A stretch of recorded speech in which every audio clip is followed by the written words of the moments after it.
Good afternoon, everyone.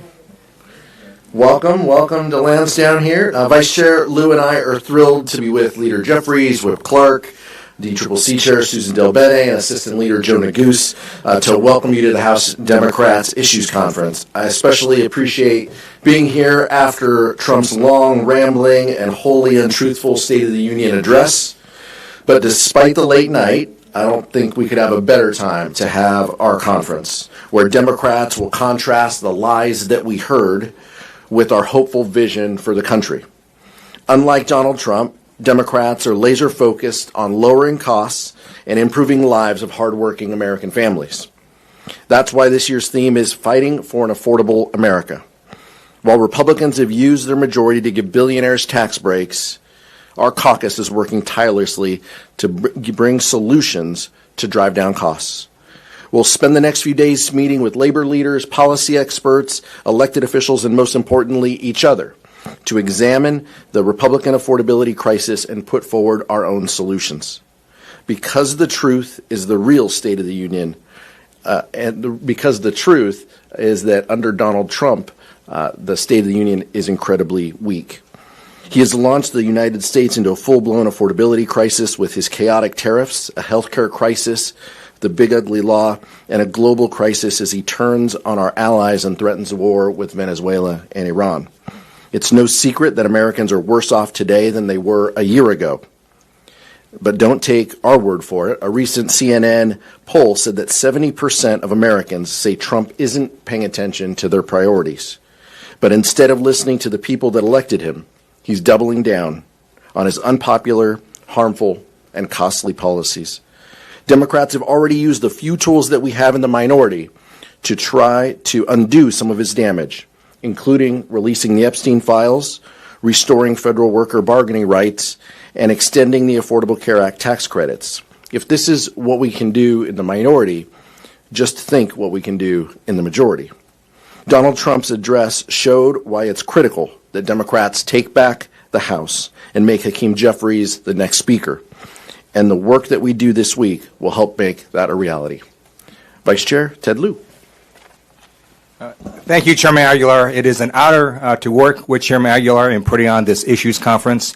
We have a cost of living emergency in America. The affordability crisis is crushing the hopes and dreams of the American people. And what was Donald Trump's response? He mocked Americans in the term affordability. He was mocking people who were experiencing monthly bills that were far too high, grocery prices that were increasing. The American people were drowning in debt, and Donald Trump didn't want to talk about it. Democrats are going to talk about it this entire issues conference. We are laser focused on the affordability crisis and how to tackle it. And the parts of the speech that Donald Trump did talk about prices, he just flat out lied. Inflation is actually not going down. The last inflation report showed that core CPI accelerated from December to January. Another inflation report on PCE, which is the Federal Reserve's preferred inflation gauge, showed that it increased above expectations to 3%.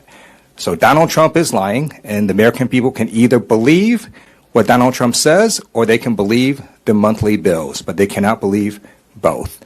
And the person that's going to lead this caucus in tackling the affordability crisis is Leader Hakeem Jeffries, and I'm so honored to have him come up because under Leader Jeffries, we have become the most effective minority party in U.S. history. We have passed 3 discharge petitions off the House floor, unheard of, stopped multiple stupid Republican rules, forced bipartisan congressional subpoenas, and Leader Jeffries is going to continue leading us until we win this November. Leader Jeffries. Well, thank you, Chairman Aguilar, and thank you, Vice Chair Lieu, for your leadership and for bringing us together at the 2026 Issues Conference. We gather, of course, in the immediate aftermath of the so-called State of the Union address that took place last night. That was a disgraceful performance. Donald Trump hit a new low. He didn't communicate anything meaningful to the American people. There was no substance in that speech, but a lot of snake oil. no vision for the future of the country, but a lot of vitriol. There were no policy prescriptions designed to make life better for everyday Americans, but it was full of partisanship.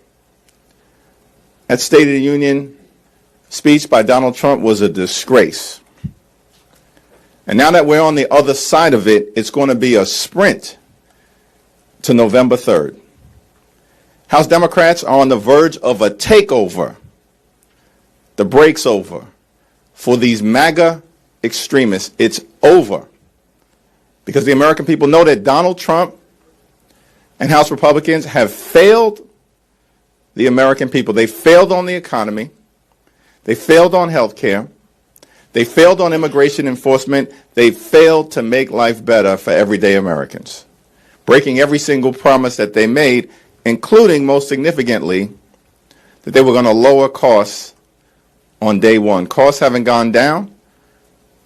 As Vice Chair Lieu explained, costs have gone up, out of control. Far too many people struggling here in America to live paycheck to paycheck, cannot thrive, and can barely survive.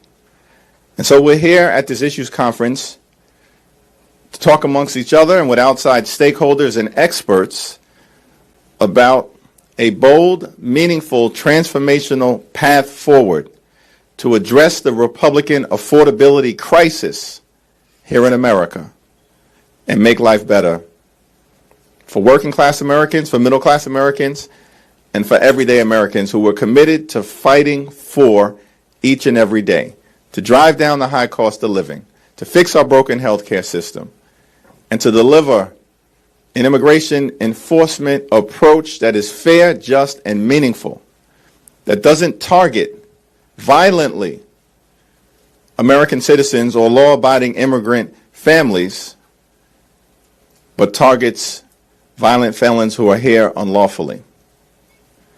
We believe that the best is yet to come in this country, but it won't be delivered by Donald Trump and Republican sycophants in the House and in the Senate. It will come when Democrats take back control of the House, laying a foundation to end this national nightmare in the United States of America and continue our country's march toward a more perfect union. It's now my great honor to yield to my friend, my partner, my classmate, and the whip on the Democratic side of the House, who's doing an extraordinary job, from the Commonwealth of Massachusetts, the Honorable Catherine Clark. Thank you so much. Thank you so much, Mr. Leader. Thanks to our phenomenal leadership team, and especially to Chairman Aguilar and Vice Chair Lieu for bringing us together once again. And thanks to all of you for joining us this week. What a timely press conference and issues conference after the meltdown that we watched last night. Democrats are showing the American people that they deserve better. A better economy, better schools, better health care, a better and more affordable future. Just look at the past year.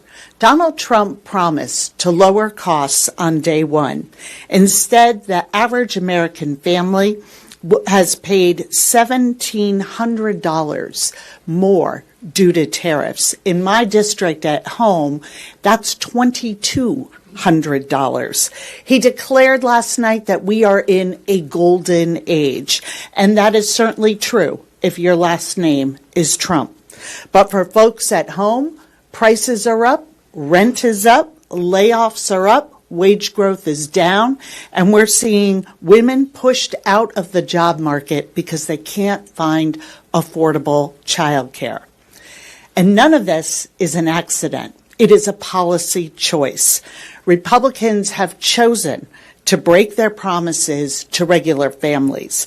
They've chosen to keep their promises to a handful of billionaires. And they've chosen to enrich the few at the expense of the many. And the American people have taken note. Democrats are offering a different choice. We are offering solutions that we will be discussing and expanding in the next few days. We're looking at an agenda that can cut child care costs to $15 a day, an agenda that cuts premiums with a permanent health care tax credit, an agenda that cuts housing costs and builds new affordable homes, an agenda that cuts utility bills by making corporate users pay their fair share, and an agenda that empowers Americans to win bigger paychecks with a union. Americans are voting for Democrats because we are fighting for them, fighting for their health care, to drive down the price of groceries, and to stamp out corruption and self-enrichment. That's our focus, and that is why we are going to win next year.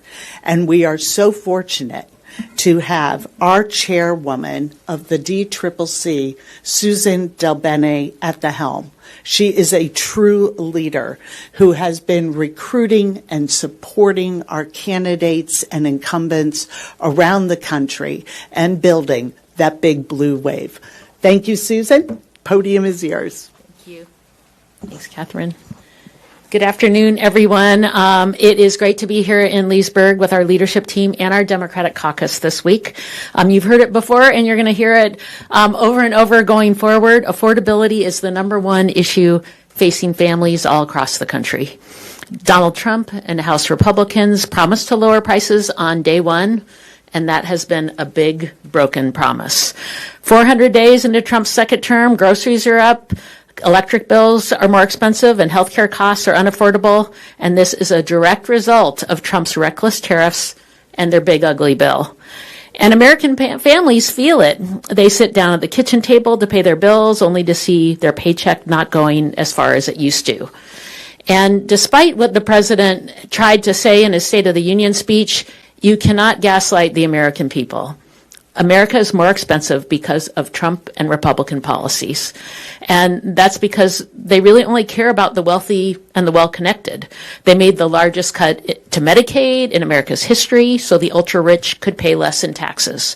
They allowed healthcare costs to skyrocket and millions to lose coverage so that the largest corporations don't have to pay their fair share. And this is the defining contrast of the midterms. While Republicans broke their promise to lower costs, Democrats are focused on lowering costs for hardworking families just trying to get by. We only need to net 3 seats to make Leader Jeffries Speaker Jeffries and finally put a check on this out-of-control administration. The good news is we have the candidates, the message, and the public support to win back the majority. The DCCC recently expanded our battlefield to 44 districts where we have strong opportunities to take seats. Additionally, earlier this week, we rolled out our first round of red to blue candidates, 12 top-tier candidates in highly competitive races that we know can win in November. We have a message that's focused on the issues that Americans want to see addressed in Washington, D.C., not on building gilded ballrooms and renaming performance venues. The American people are with us. In poll after poll, you're seeing voters sour on Republicans, especially on Republicans' handling of the economy and the country. And Democrats are in the strongest position yet to retake the majority this fall. And come next year, we will have the gavels. Thank you all for joining us today. And now I'm honored to turn it over to my colleague, our assistant leader, and the gentleman from Colorado, Joe Neguse.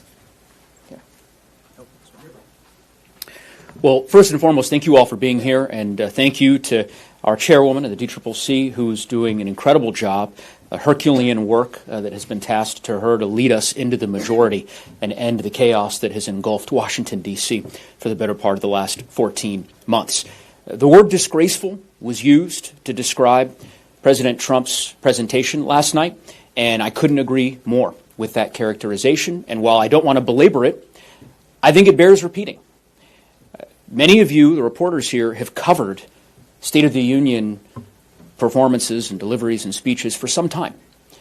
And it is worth considering the sad state of affairs in Washington, D.C., with a president in President Trump who debases the Constitution in such offensive and disgraceful ways, as we saw last night. There was a time in our country where we didn't have presidents of either party who would engage in the kind of invective that President Trump engaged in yesterday. I suspect that most Americans felt the same outrage that we all did regarding President Trump's performance last night. I will say the contrast could not be clearer between his disgraceful presentation, lecturing the American public, telling the American public to ignore what they see with their own eyes, and the thoughtful and compelling presentation made by our former colleague, now the governor of the Commonwealth of Virginia, Abigail Spanberger, whom did a terrific job making the case to the American people very squarely about who President Trump works for and who he does not work for. And one needs no explanation in Colorado, I can tell you that. The farmers whom I represent, who are experiencing the highest rate of bankruptcy in decades, know that President Trump isn't working for them. The ranchers in western Colorado, who are struggling by virtue of this president's reckless trade policies, they understand that this president doesn't work for them.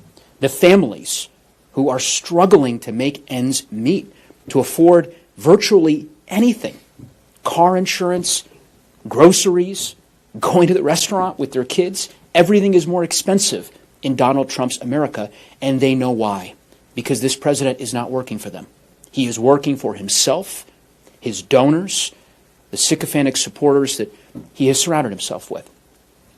The voters are going to have a very simple choice to make come this November between competing visions for the country. And I am confident that they will choose the vision that's been outlined by the leadership here, the vision articulated by Governor Spanberger, a vision that ultimately centers them and making life better and more affordable for the American people. And of course, someone who will lead us, as he has done throughout the last several years and during the course of now this caucus conference and issues retreat on answering these fundamental questions about affordability is the gentleman, my good friend from Redlands, Chairman Aguilar. I'll turn it back to him. Thank you. Joe, questions? Thank you all, as said before. Thank you for being here. We appreciate you taking the time to cover this and to be with us as well. So thank you. Max? Thanks. Obviously, we heard a lot of optimism from everyone involved about taking back the majority in 2026. But I wanted to ask you about the flip side, the challenges to winning back the majority. Can you talk about how you're approaching Republicans might have a huge advantage with their super PAC money? There might be a Supreme Court case striking down the Voting Rights Act. Talk to me about why it might not go to plan. Sure, I'll defer. That's a tough one, so I'll defer to Susan Delbene here shortly. Look, let me just say we're going to control what we can control. We have incredibly strong candidates. Our members, our frontline members, who are in the toughest seats in the country, are outraising their Republican challengers by a very healthy clip. That's what we can control. Now, President Trump wants to take over elections. He's going to continue to tweet out and put out executive orders. He and Republican governors could, do other untoward things to affect our elections. What we can control is communicating a message that will resonate to people. And that's what we're focused on. That's what our members are focused on. That's what our candidates in the toughest races are focused on. We're very mindful of potential court cases involving the VRA.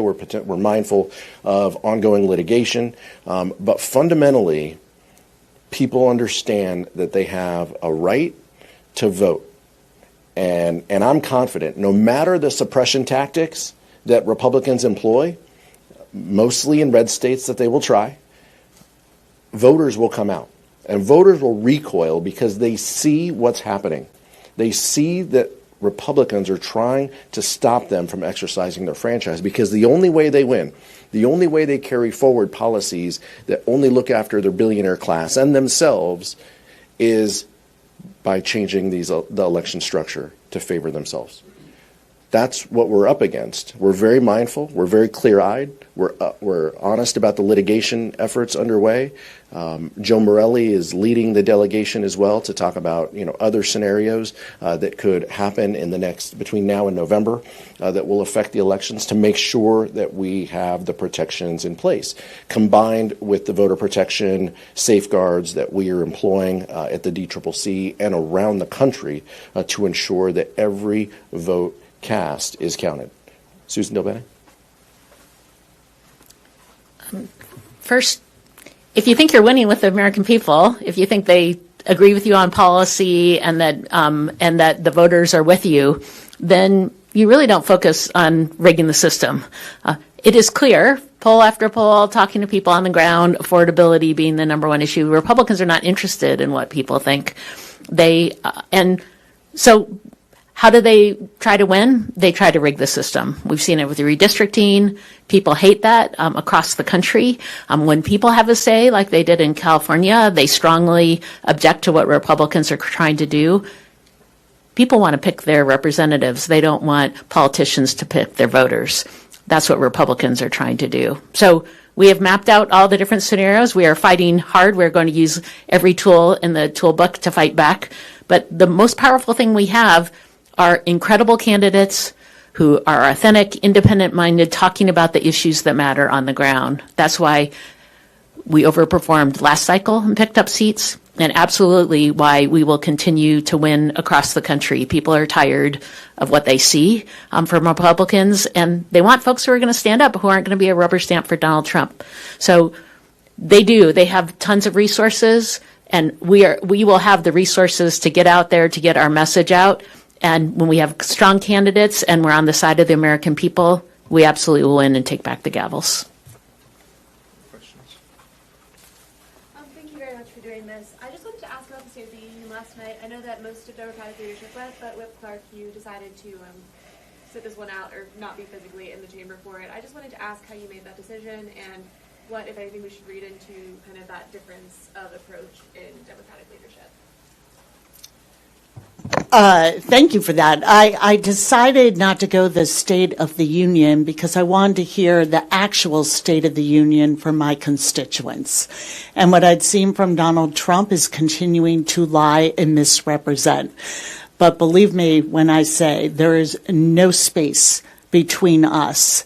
And however you chose to express it, whether it's going there and being in silent defiance, or whether it choosing to do what I did, which was have a Zoom with small business owners who told me the struggle they are having, not only meeting with increased prices, but with the havoc that is being created for them in keeping and finding employees with the reign of terror that ICE is causing in our communities. Whether it was the teacher from Framingham, Massachusetts, who talked about the impact of the dismantling of public schools we're seeing from this administration, and also the fear of students who are staying home because they're so fearful about being picked up by ICE. Even American citizens who are just scared because of their ethnicity, that they will be deported. I talked to two scientists who talked about the impact of the research cuts and how the cures and hopes that they have been working on are now in a freezer in a lab and not going to be able to come to fruition, and that we are giving away our position globally as a leader in innovation. So there's no light between us in leadership or in the Democratic caucus on whose side we are on. The State of the Union should be about the American people, and that is what the Democratic caucus showed strongly in the chamber and outside of the chamber last night. For Leader Jeffries, last night we saw a variety of different protests of the State of the Union, and Congressman Al Green was escorted from the chamber. What's your message to the members who maybe didn't quite heed your advice to take their protests outside? I thought the Democratic response was appropriately restrained and forceful at the same period of time, and that was obvious to anybody who was watching. Obvious to anyone who was watching in terms of the members who were there. With respect to Representative Green's response, it was both appropriate and restrained at the same period of time. Now, his message that he communicated was obviously on point, but it was far less profane than my reaction to the very same racist video that Donald Trump felt compelled to produce. And I think, for us, as we had asked everyone to do, if you're going to go, we will express ourselves in a manner consistent with being in the House chamber, and that was done. And if you're not going to go, that's also a statement of defiance as it relates to the lies that Donald Trump was clearly peddling to the American people. And so we're on the backside of the State of the Union address. It did nothing to help out Donald Trump's case to the American people. He's falling apart. His poll numbers are an extinction level event. It's over for these extremists. They've lost 14 months consecutively of meaningful elections. Literally every single election that has been held since Donald Trump's first month in office in January of 2025 has been won by Democrats. And so I know people are struggling to find a reason to pierce the fact that the American people have clearly decided it's time to throw the MAGA extremists overboard and elect Democrats. But we're going to stay the course. We're going to be disciplined and focused as we were yesterday.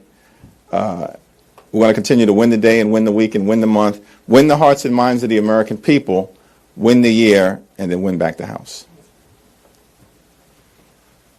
Same tough Nick Wu questions, different outlets. So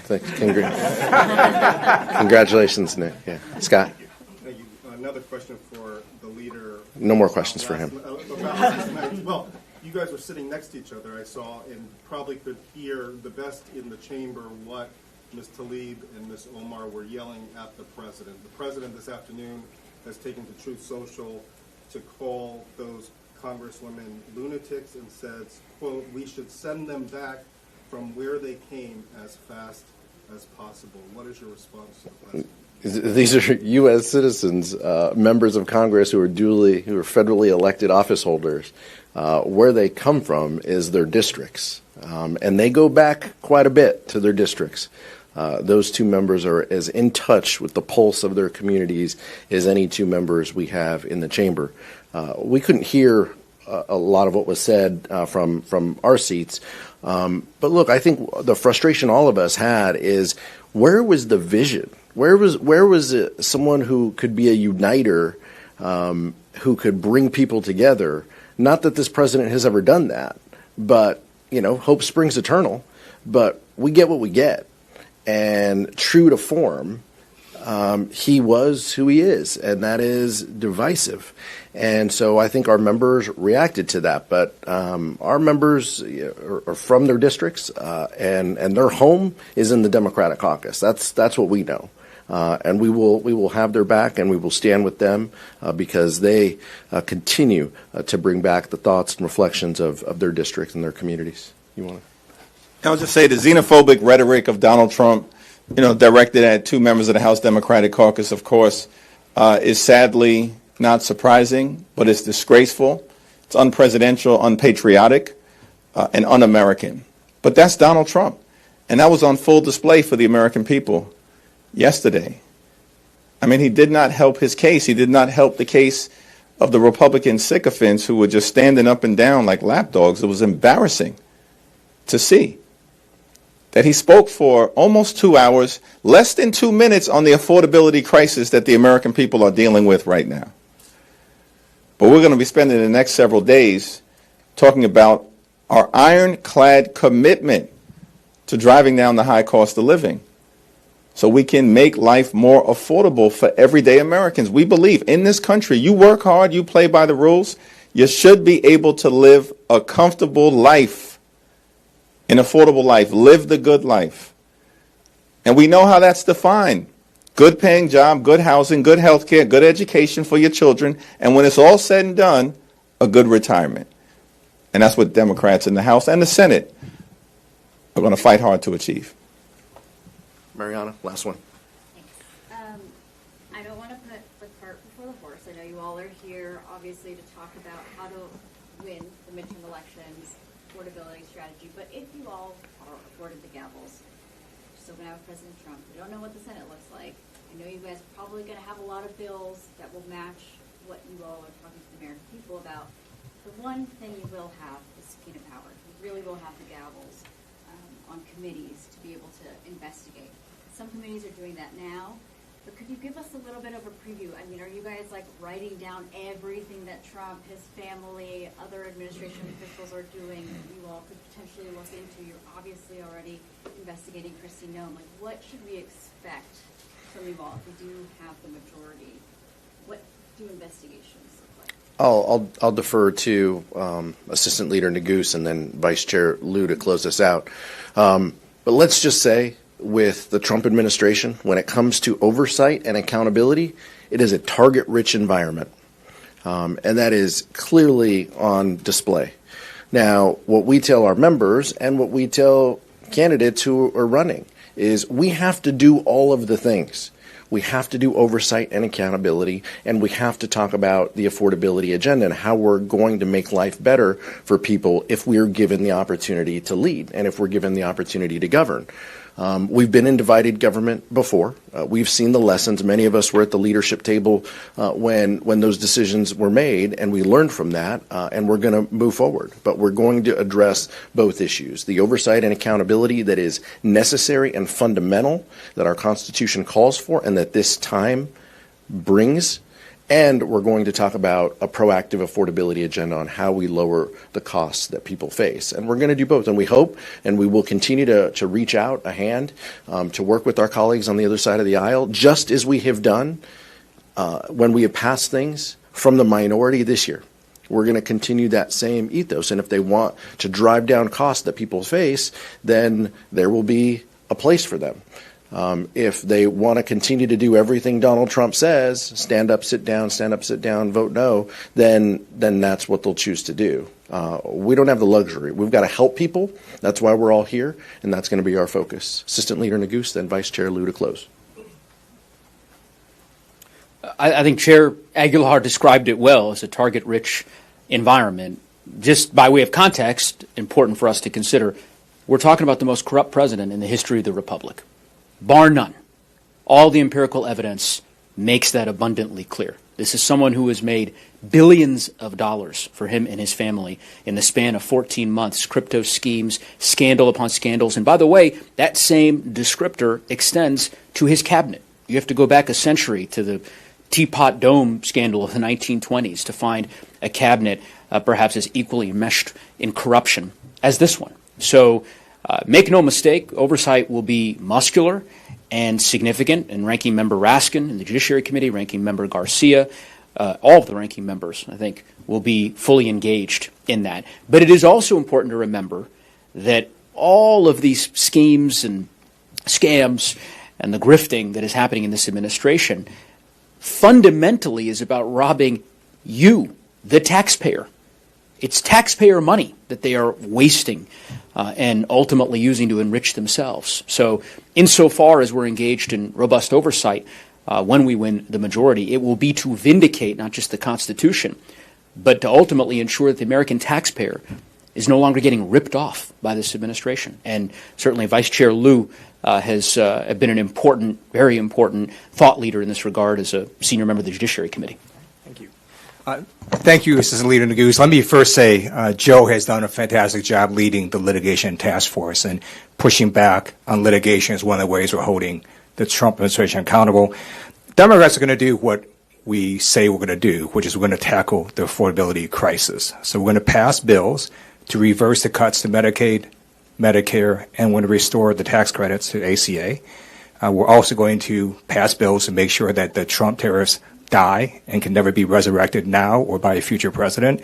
And then, yes, our committees will do oversight. I want to note they're doing that now. So under the leadership of Robert Garcia, the House Oversight Committee has issued bipartisan congressional subpoenas. They've done a number of hearings holding the Trump administration officials accountable. And then Judiciary, you may have seen Pam Bondi just straight up lied under oath. Dan Goldman and I sent a letter to the Department of Justice asking for Deputy Attorney General Todd Blanche to appoint a special counsel to investigate her for making a false statement under oath. You may have seen an article showing that the Department of Justice also withheld documents related to Donald Trump sexually abusing a minor. They were engaged in an epic cover-up. And so, yes, that's one of the issues that the Judiciary Committee is looking at right now and will continue looking at in the future. Thank you. Thank you. Thank you.